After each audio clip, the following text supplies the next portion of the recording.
Elon Musk ပြောတဲ့အတိုင်းစင်ကာပူနိုင်ငံကပျောက်ကွယ်သွားနိုင်သလား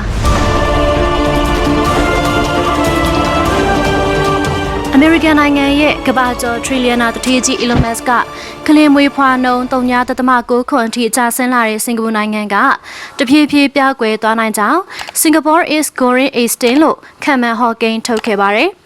်အရှေ့တောင်အာရှနိုင်ငံတွေထဲမှာစီးပွားရေးအရာရောတူးချင်းဝင်ငွေအရာပါပြိုင်ဘက်မရှိထိတ်ဆုံးကရပ်တည်နေနိုင်တဲ့စင်ကာပူနိုင်ငံကတစ်ဖက်မှာဆိုရင်လည်းနေထိုင်မှုကုန်ကျစရိတ်အကြီးမားဆုံးနိုင်ငံဖြစ်နေတဲ့ဆိုတာကိုရောက်ဖူးလေ့လာဖူးသူတိုင်းသိကြမယ်လို့ထင်ပါတယ်စင်ကာပူနိုင်ငံသက်ကြီးလူဦးရေ aging population နဲ့မွေးဖွားနှုန်း TFR စင်ကာပူနိုင်ငံလူဦးရေကအရှိပုံရအားဖြင့်ခန့်မှန်းခြေ6တန်းနီးပါးရှိရဲ့အနက်တကယ်နိုင်ငံသားစစ်စစ်လူဦးရေမှာ3.6ကနေ3.9တန်းခန့်ထိသာရှိပြီးတော့ကျန်လူဦးရေမှာအမြဲတမ်းနေထိုင်ခွင့်ရရှိသူအလုပ်ဖြစ်နေထိုင်သူ၎င်းတို့ရဲ့မိခိုသူနဲ့ပြည်ပမှကျောင်းသားများအစရှိတဲ့နိုင်ငံခြားသားတွေဖြစ်ပါတယ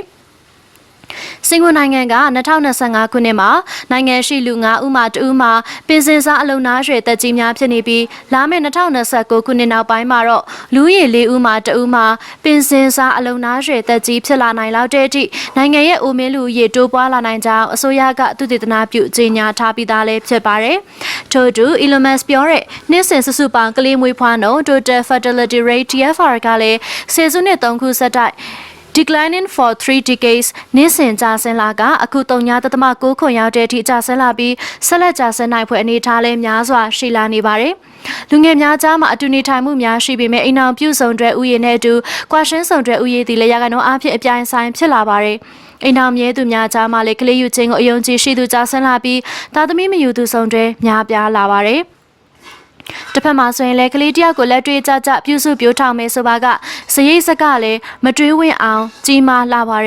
်လူငယ်စုံတွေများကြားကလေးယူဒီမှာစွန့်စားမှုကြီးတကယ်တော့ဖြစ်နေပါတယ်အစိုးရကကလေးမွေးသူများကိုပေးသောကလေးစုကြီး baby bonus စင်ကာပူဒေါ်လာ3000ကလည်းဆွဲဆောင်မှုမရှိလာပါကလေးတယောက်အကြီးကျယ်ဖျားပြီးစေယုံတက်ရရင်စင်ကာပူဒေါ်လာ3000ကတရက်စာစေယုံကုန်ကြစရိတ်များကိုပင်ကာနိုင်ရန်ခက်ခဲလာပါတယ်အလုံးကိုင်းနဲ့နေထိုင်မှုကုန်ကြစရိတ်အခက်အခဲများ employment and cost of living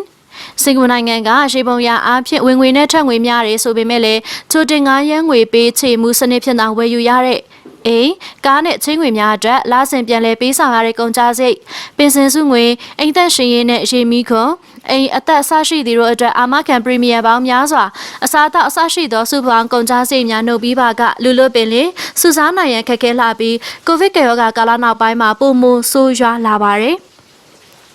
ထို့တူနိုင်ငံသားအလုပ်လက်မဲ့လူဦးရေမှာလည်းသိန်းကနန်းနာမှာအမြဲရည်တည်နေပါတယ်အာဆီယံနိုင်ငံများမှလူငယ်များကဘဝတိုးတက်မှုအတွက်တော်၎င်းဘဝသစ္စာတင်အခြေချရန်၎င်းစင်ကာပူနိုင်ငံသို့အလူရက်လာရောက်ချနေကြဆဲဖြစ်ပေမဲ့စင်ကာပူနိုင်ငံရှိလူလက်တန်းစားပညာတတ်လူငယ်အတော်များကတော့ပညာရေးဆုံးခန်းတိုင်တာနဲ့အော်စီနယူးဇီလန်ကနေဒါအမေရိကန်ပြည်ထောင်စုနဲ့အခြားဥရောပနိုင်ငံများသို့ပြောင်းရွှေ့နေထိုင်သူနိုင်ငံသားခံယူသူများလည်းပုံမများပြားလာပြီးတော့လူငယ်များကြားမှာရေပန်းစားကစိတ်ဖိစီးမှုများတဲ့စင်ကာပူနိုင်ငံကိုစွန့်ခွာကြတဲ့ဥယေနှစ်စဉ်တိုးတက်အများပြားလာနေပါတယ်။စိတ်ဖိစီးမှုနဲ့စိတ်ကျန်းမာရေး high stress and mental health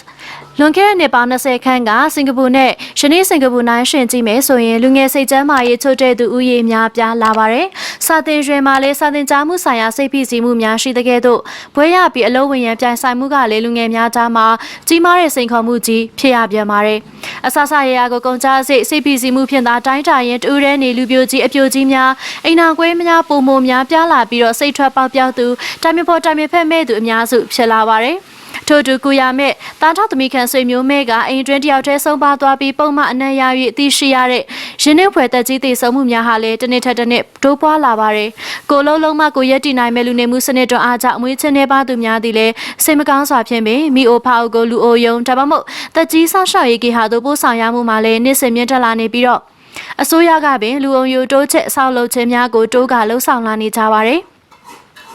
အစိုးရကလူအုံယုံပြုစုသူနိုင်ငံသားသူနာပြု9ရန်ရမှုများမှာလည်းမြို့ဖောက်များကိုလူအုံယုံသွားထားသူသားသမီးများဖို့နားဆင်ပေးသွင်းရတဲ့လူအုံယုံစရိတ်ကိုကြီးစေသည့်အထိတက်ရောက်မှုကရှိနေပြန်ပါတယ်။တဘာဝတရားစာတခုမှမရှိတဲ့စင်ကာပူနိုင်ငံကတနည်းအားဖြင့်စင်ကာပူနိုင်ငံသည်အဆဆရရငွေပေးဝယ်ရတဲ့အတွက်လိုအပ်တဲ့ဝန်ဆောင်မှုတိုင်းနိုင်ငံသားများ၏ကုန်ကျစရိတ်များဖြင့်ဓာတ်ရိုက်အချိုးကျစေပါတယ်။မိမိကိုမိမိအဆုံးစီရင်မှုနဲ့တည်ဆုံသော suicide death rate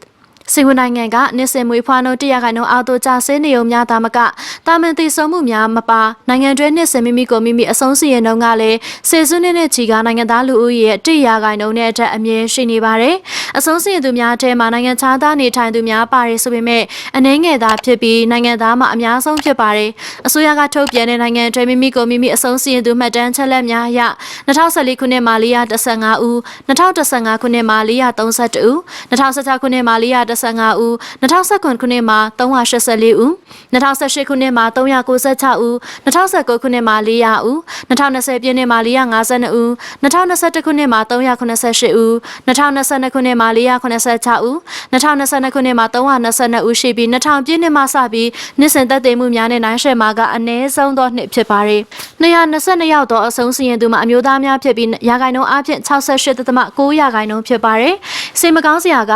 29.2ရာခိုင်နှုန်းသောအဆုံးစီရင်သူများမှာအသက်10နှစ်မှ29နှစ်ကြားရှိသူများဖြစ်ပါတယ်2024ခုနှစ်အတွက်တရားဝင်သက်သေအဆုံးစီရင်သူစီရင်မကြေညာသေးပေမဲ့ရာခိုင်နှုန်းများအကြောင်းသတင်းများထွက်ပေါ်နေပါတယ်ထို့အတွက်နှစ်စဉ်မွေးဖွားနှုန်းမှာနိုင်ငံလူဦးရေ100ရာခိုင်နှုန်းအောက်ကျဆင်းနေပြီးတော့တာမန်သေဆုံးမှုများမပါဘဲနှစ်စဉ်ကိုအဆုံးစီရင်သူများမှာနိုင်ငံလူဦးရေ100ရာခိုင်နှုန်းအမြဲကျော်နေတဲ့နှစ်ပေါင်း60သက်တမ်းသာရှိသေးတဲ့စင်ကာပူနိုင်ငံရဲ့နှစ်တရာအနာဂတ်သက်တမ်းနဲ့နိုင်ငံလူဦးရေကိုမှန်းဆကြည့်မယ်ဆိုပါကအီလွန်မတ်ဆိုရင်စွာခံမှန်းထားတဲ့ဟော့ကိန်းကမှားဖို့ရန်ခက်ခဲလာပါတယ်။ဂျန်ရှိရဲ့နှစ်ပေါင်း40မှာစင်ကာပူနိုင်ငံပြောင်းမသွားလောက်သေးပေမဲ့ခေတ်မီလက်နက်များရှိသောညာလဲနိုင်ငံကာကွယ်ရေးစိတ်သက်ပြည့်ဝတဲ့နိုင်ငံသားများမရှိရင်အင်အားတောင့်တင်းသူနိုင်ငံများရဲ့အနိုင်ကျင့်ခံရနိုင်ခြင်းအလားအလာများစွာရှိရဲ့ပြင်ပြင်ပချိန်ချမှု external street များနဲ့လည်းရင်ဆိုင်ရနိုင်ခြေရှိပါတယ်။ထိုရေးကိုကြိုတင်တွက်ဆထားတဲ့စင်ကာပူနိုင်ငံခေါင်းဆောင်များက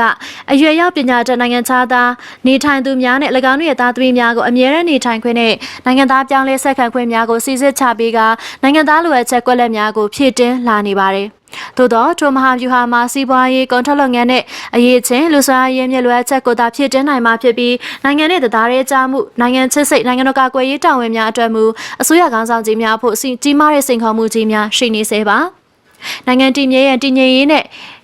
ကာကွယ်ရေးသတင်းချက်လက်လုံခြုံရေးမှာအဓိကကျလာပြီးရေးကြီးရာမျက်နှာရာကိုဘွားရှိရေးအတွက်မိမိမွေးဖွားရာနိုင်ငံရဲ့နိုင်ငံသားဖြစ်ခွင့်ကိုတောင်ဆွလွန်ခဲ့သူများကစင်ကာပူနိုင်ငံမှာဆဆရရတာ၍နိုင်ငံသားခံယူလာကြပေမဲ့